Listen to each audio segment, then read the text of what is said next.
আসসালামু আলাইকুম। আমি ডাক্তার আফরোজা সিদ্দিকা আপনাদের সাথে আছি টেস্ট টু লাইফ হসপিটাল থেকে। আজকে আবার চলে আসলাম আপনাদের সামনে একটা প্রশ্নোত্তর পর্ব নিয়ে। চলুন শুরু করা যাক।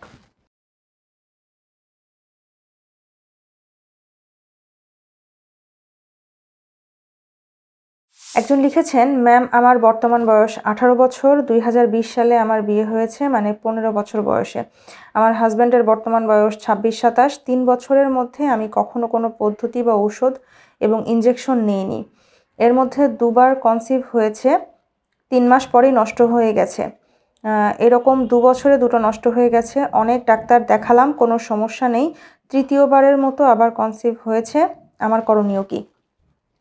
আচ্ছা, আপনি বলেছেন আপনি ডাক্তার দেখিয়েছেন, কোনো সমস্যা নেই। কোনো সমস্যা যদি না থাকে তাহলে আশা করা যায় কোনো সমস্যা হবে না।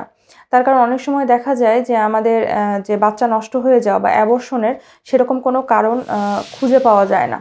কিছু, কিছু অ্যাবর্শনের হয়তো নির্দিষ্ট কোনো কারণ থাকে, বাট বেশিরভাগ অ্যাবর্শনেরই আসলে সেরকম নির্দিষ্ট কোনো কারণ পাওয়া যায় না। হয়তো কোনো সমস্যা নেই, তারপরেও আসলে অ্যাবর্শন হচ্ছে। আসলে এটা তো অনেক কিছুই আমাদেরকে আল্লাহর হাতে ছেড়ে দিতে হয়। আর তৃতীয়বারের মতো আপনি কনসিভ করেছেন, যেহেতু আপনার কোনো সমস্যা নেই, তাই আমার মনে হয় যে আপনি স্বাভাবিক যেভাবে প্রেগন্যান্সিতে নিয়মকানুন মেনে চলতে হয় বা সাবধানে থাকতে হয় বা যেভাবে পুষ্টিকর খাবার-দাবার খেতে হয়, আপনি সেভাবেই একটু চলার চেষ্টা করুন। ইনশাআল্লাহ কোনো সমস্যা হবে না। এবার সবকিছু ঠিকঠাক হবে আশা করা যায়। আরেকজন লিখেছেন,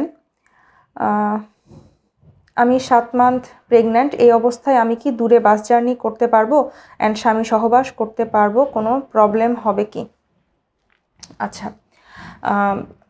আপনার যেহেতু 7 মাস চলছে, দূরের জার্নিতে সেরকম কোনো সমস্যা হওয়ার কথা না।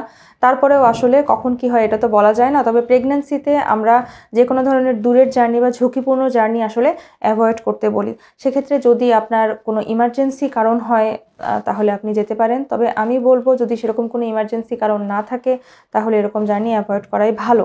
আর আপনি স্বামী সহবাসের কথাও জিজ্ঞাসা করেছেন। আমরা প্রেগন্যান্সিতে আসলে স্বামী সহবাসের সেরকম কোনো বাধা নেই। তবে প্রথম 3 মাস এবং শেষের 2 মাস এটা অ্যাভয়েড করতে বলা হয়। কারণ প্রথম 3 মাসে একটা অ্যাবর্শনের ঝুঁকি থাকে, আর লাস্টের 2 মাসে হয়তো প্রিম্যাচিউর লেবারে যাওয়ার একটা সম্ভাবনা থাকে। এইজন্য এই সময়টাতে আমরা স্বামী সহবাসে নিষেধ করা হয় যে এই সময়ে স্বামী সহবাস করবেন না। আরেকজন লিখেছেন, এখন আমি বেবি নিতে চাচ্ছি না। আমি জন্ম নিয়ন্ত্রণ পিলও খাচ্ছি। আমার ঔষধ খাওয়া শেষ না হতে আমার মাসিক হয়ে গেছে। আচ্ছা, পিল খাওয়ার আসলে কিন্তু কিছু নিয়ম আছে, যে নিয়মগুলো যদি আপনি না মানেন তাহলে কিন্তু এরকম সমস্যা হতে পারে। পিলের গায়ে দেখবেন নির্দিষ্টভাবে একটা অ্যারো চিহ্ন বা তীর চিহ্ন দেওয়া থাকে যে এখান থেকে শুরু করতে হবে বা এখানে শেষ করতে হবে। অথবা যদি আপনি মাঝখানে যদি 2-3 দিন হয়তো পিল যদি খেতে ভুলে যান বা ভুল করে না খান, সেক্ষেত্রেও কিন্তু আপনার মাসিকটা হয়ে যেতে পারে। তাই আপনি অবশ্যই চেষ্টা করবেন যে কোনো ধরনের পিলের ভিতরে একটা ম্যানুয়াল দেওয়া থাকে, যেখানে লেখা থাকে যে কিভাবে খেতে হবে, নিয়মকানুন সব বলে দেওয়া থাকে। সেটা দেখে সঠিক নিয়মে পিলটি খাবেন, তাহলে আশা করা যায় এরকম সমস্যা হবে না। আজকে এ পর্যন্তই। ধন্যবাদ সবাইকে।